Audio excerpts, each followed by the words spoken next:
Hello दोस्तों, स्वागत है आपका हमारे YouTube channel Arvind Tiwari online classes में। हम 12th की फिजिक्स कर रहे हैं, जिसका पहला चैप्टर इलेक्ट्रोस्टैटिक्स फर्स्ट यूनिट है। इसके अंतर्गत वैद्युत क्षेत्र तथा वैद्युत आवेश में पढ़ रहे हैं हम, जिसका नेक्स्ट टॉपिक है अनंत लंबाई के आवेशित तार के वैद्युत क्षेत्र की तीव्रता। इसके पहले वीडियो में हमने गॉस की प्रमेय पढ़ा तथा उसको साथ साथ में प्रूव भी किया।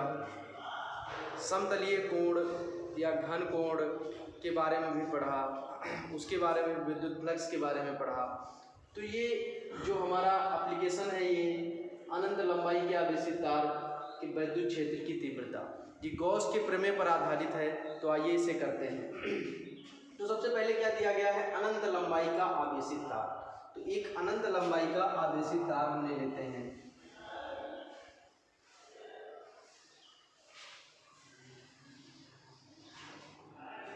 हमने कहा ये एक हमने तार ले लिया, आवेशित है, तो इसका मतलब इसमें इलेक्ट्रॉन या आवेश जरूर उपस्थित है। ठीक है। अब कोई बिंदु लेना है, उस बिंदु पर हमें वैद्युत क्षेत्र की तीव्रता ज्ञात करनी है। हमने कहा चलो यहाँ पे कोई एक बिंदु ले लेते हैं हम, और इस बिंदु पर हमें वैद्युत क्षेत्र ज्ञात करनी है। हमने कहा इस बिंदु का नाम है P। ठीक। अब इस बिंदु पर हमें वैद्युत क्षेत्र की तीव्रता ज्ञात करनी है इस अनंत लंबाई के आवेशित तार के द्वारा। आप ये समझ लीजिए, हमने इतना बनाया है, लेकिन ये इधर भी हो सकता है और इधर भी हो सकता है। तो हम यहाँ से एक गॉसीय पृष्ठ की कल्पना करते हैं। गॉसीय पृष्ठ क्या होता है कि जब ये आप इसको इधर ऐसे बढ़ाएंगे, ये गॉसीय पृष्ठ कहलाता है। ठीक है। तो इस पृष्ठ की हम एक कल्पना करते हैं। हमने कहा एक ये गॉसीय पृष्ठ है और इसकी हम कल्पना कर रहे हैं। ठीक। अब इसके हिसाब से हम क्या करते हैं कि एक बना लेते हैं, एक डायग्राम। ठीक है। हमने इस गॉसीय पृष्ठ के हिसाब से एक बेलन तैयार कर लिया है।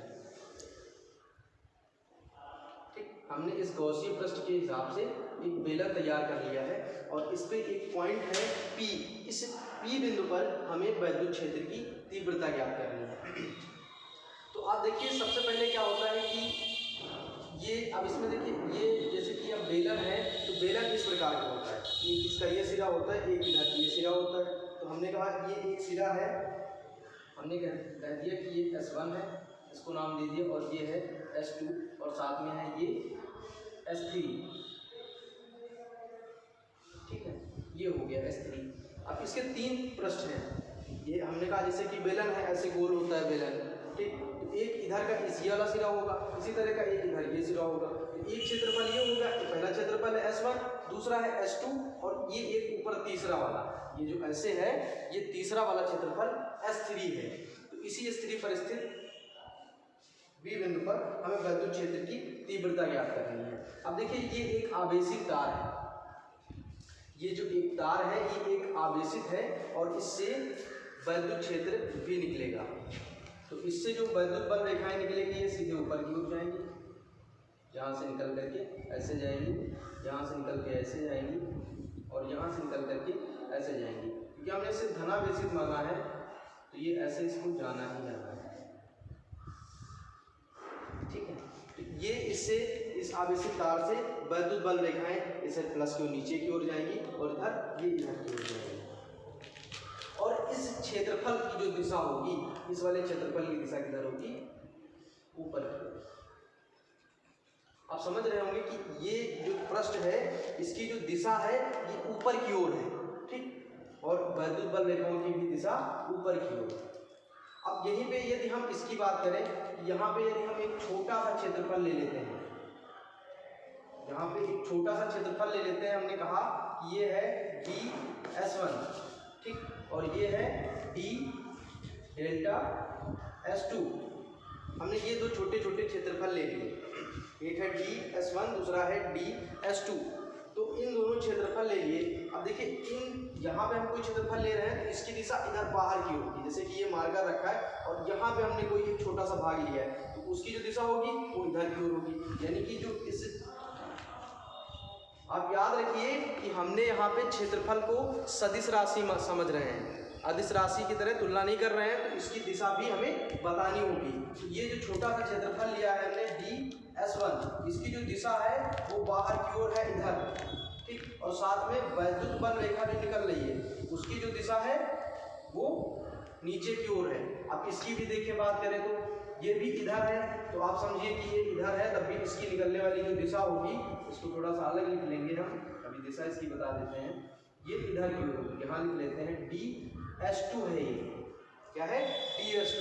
अब देखिए यहाँ से जो वैद्युत बल रेखा निकलेगी उसकी दिशा नीचे की ओर, ठीक। तो ये चीजें पता चल गई हमें, हमने यहाँ पे वैद्युत बल रेखाओं की दिशा पता की और छोटे छोटे खंड लिए, S1 का छोटा सा भाग लिया, S2 का छोटा सा भाग लिया और उसके दिशा भी पता कर ली। अब इसी तरह से हम यहाँ पे एक छोटा सा पॉइंट ले लेते हैं, हम यहाँ का एक छोटा सा क्षेत्रफल ले लेते हैं, ठीक, और हम कहते हैं ये है हमारा DS3, ठीक। अब देखिए इस पे यदि हम कोई, अगर ये देखिए बेलन का ये वाला पृष्ठ है ऊपर वाला, तो अगर हम इस पे कोई क्षेत्रफल कोई छोटा सा भाग लेते हैं तो उसकी दिशा ऊपर की ओर होगी, इधर होगी, ये ऊपर की ओर होगी, और जो इसकी यानी कि DS3 की जो दिशा है ये ऊपर की ओर है, और यहाँ से निकलने वाली वैद्युत बल रेखा भी ऊपर की ओर ही दिशा है, यानी कि इन दोनों की दिशाएं समान हैं। तो यहाँ से इतनी बात आपको समझ में आ गई होगी। तो अब आगे करते हैं, अब मानते हैं मानव तार पर आवेश, जो तार है उस पर आवेश है क्यों, तथा तार की लंबाई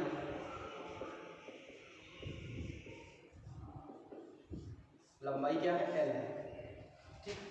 अब देखिए यहाँ पे हमने पढ़ा था तार का रेखीय आवेश घनत्व, देखिए आवेश घनत्व को हम लैम्डा से प्रदर्शित करते थे और ये होता था Q/L। तो इतनी बातें हमने समझ ली, ठीक है। तो अब हम एक एक चीज से निकालते हैं। तो अब S1 ये जो पृष्ठ है इस पर हमने छोटा सा लिया है DS1, इसके द्वारा गुजरने वाला वैद्युत फ्लक्स निकालते हैं, यानी क्या निकालेंगे कि S1 पृष्ठ पर स्थित डेल्टा S1 से गुजरने वाला फ्लक्स, ठीक। तो गुजरने वाला फ्लक्स तो फाई होता है, लेकिन छोटा सा क्षेत्रफल है तो जो फ्लक्स होगा वो भी छोटा सा होगा, तो उसको भी क्या मान लेते हैं हम कि D∅1,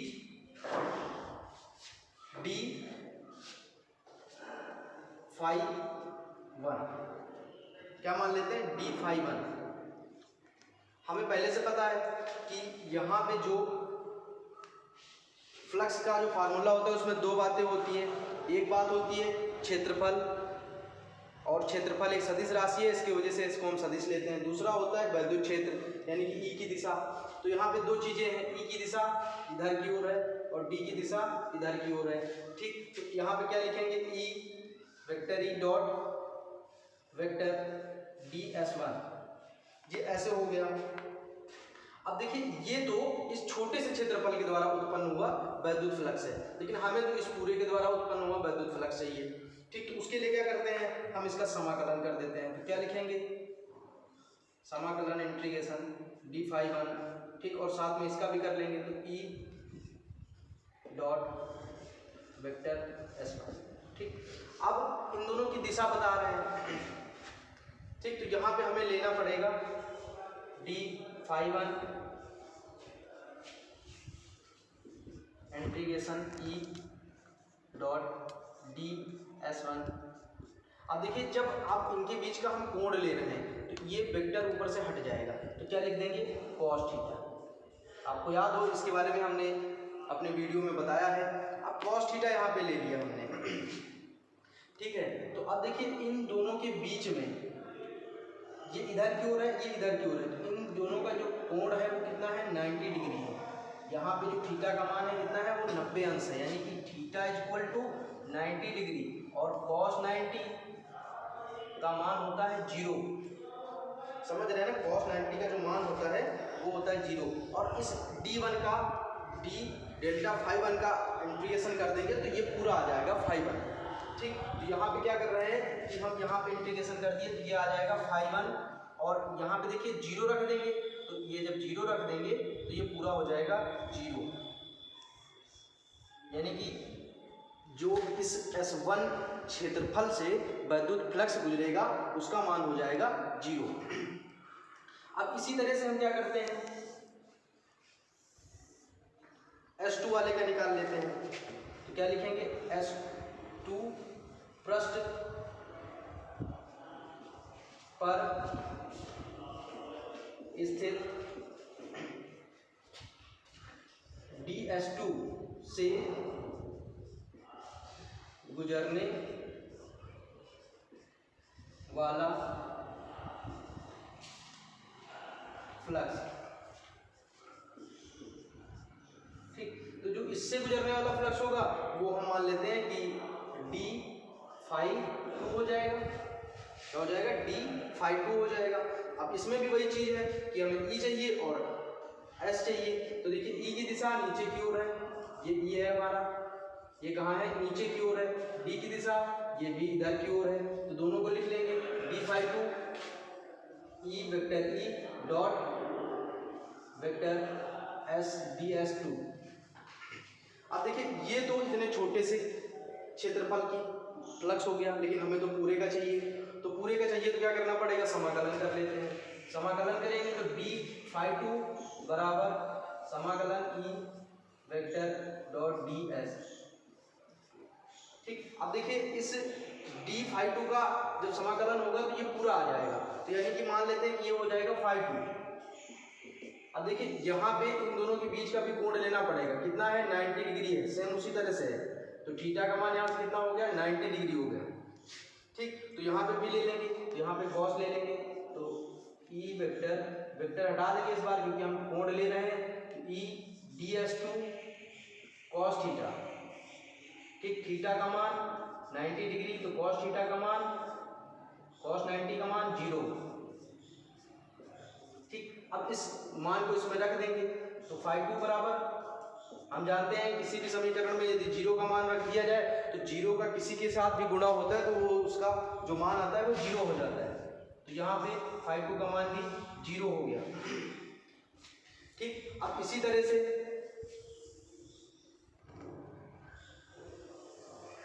अब तो देखिए हमने ये एक बेलन था, इसके इस पृष्ठ से निकलने वाले वैद्युत फ्लक्स की गणना कर ली, इस पृष्ठ से गणना कर ली। अब हमें गणना करना है इस वाले पृष्ठ से, यानी कि S3। तो क्या लिखेंगे, S3 पृष्ठ पर स्थित, ठीक है, S3 पृष्ठ पर स्थित DS3 से गुजरने वाला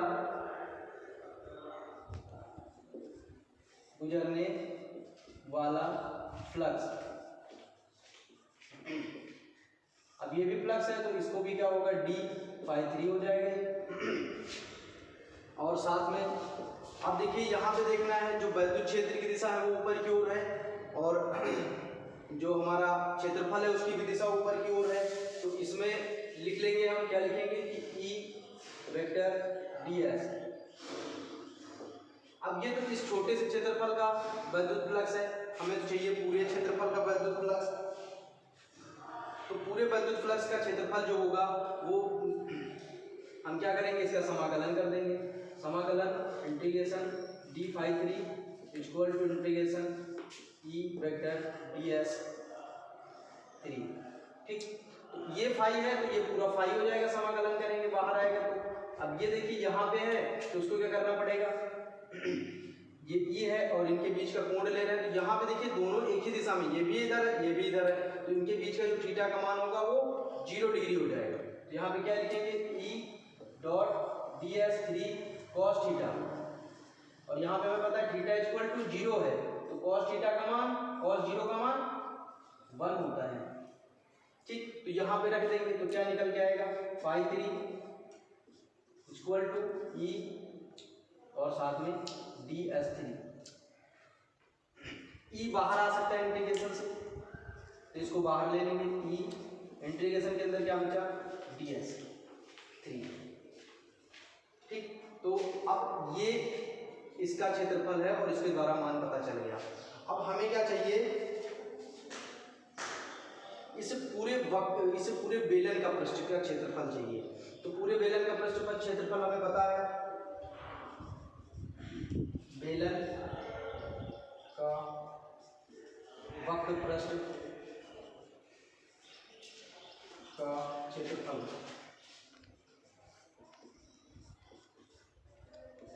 ये होता है 2 पाई r l। ठीक, तो ये पता चल गया। अब इस पूरे जब इस इंटीग्रेशन ds को हटाएंगे तो उसकी जगह पे ये रख देंगे, तो ये जो बेलन है इसका जो क्षेत्रफल है पूरा वो है 2 पाई r l। ठीक, तो यहाँ पे रख देंगे फाई 3 इक्वल टू ई गुणे 2 पाई r l। ये हो गया। अब चाहिए क्या, कुल हमें चाहिए। अब क्या चाहिए हमें, कुल फ्लक्स निकालना है इस पूरे बेलन के द्वारा। तो फाई का मान चाहिए हमें, तो phi equal to phi 1 plus phi 2 plus phi 3। अब देखिए जो फाई 1 का मान है वो है 0 प्लस 0, फाई 2 का मान भी 0 है और फाई 3 का मान है हमारे पास ई गुणे 2 पाई r। ठीक, ये मान है। तो फाई का मान जो निकल गया है वो कितना हो गया, फाई बराबर ई गुणे 2 r l। ठीक, आप इसको देख लीजिए, उतार लीजिए, तब तक इधर से थोड़ा सा हम मिटा देते हैं, इतने में हो नहीं पाएगा। इधर कर लेते हैं, चलो कर देते हैं। ठीक, तो ये मान निकल आया। अब इससे पहले गॉस की प्रमेय से हमें पता है, गॉस प्रमेय से ठीक है, गॉस प्रमेय से करेंगे हम। तो गॉस प्रमेय से देख रहे हैं, गॉस प्रमेय क्या होती है, phi equal to Q upon epsilon. हम मान लेते हैं कि ये समीकरण 1 है और ये समीकरण 2 है। ठीक, तो देखिए समीकरण 1 भी फ्लक्स बता रही है, समीकरण 2 भी फ्लक्स बता रही है। तो इसका मतलब क्या हुआ कि समीकरण 1 2 के दाएं पक्ष बराबर है तो बाएं पक्ष भी बराबर होंगे।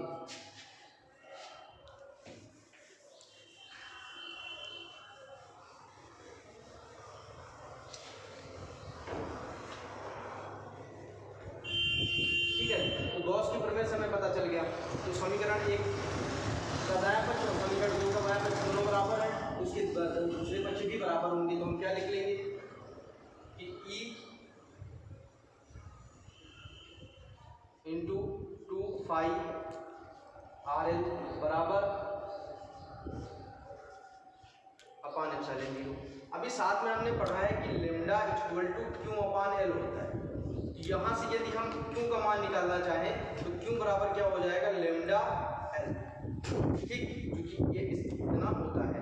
तो अब देखिए यहाँ पे हम रख देंगे क्यू का मान ई गुणे 2 फाई आर एल। ठीक, और यहाँ पे क्या आ जाएगा, लेमडा एल अपान एप्सिलॉन 0। अब देखिए ई को इधर रोक लेंगे और ये 2 पाई आर एल को उस साइड भेज देते हैं। ई क्योंकि हमें ई ही ज्ञात करना था, इधर रोक लेते हैं, तो लेमडा एल ऊपर रह गया, नीचे है एप्सिलॉन 0 और आ गया 2 पाई आर एल। अब देखिए एल से एल कट गया तो आ गया lambda upon 2 pi R epsilon 0। तो यहाँ से देखिए ये इसका फार्मूला निकल आया है। तो आप इसको अच्छे से समझ लीजिए। अगर कहीं पे नहीं समझ में आता है तो कमेंट बॉक्स में ज़रूर बताएं।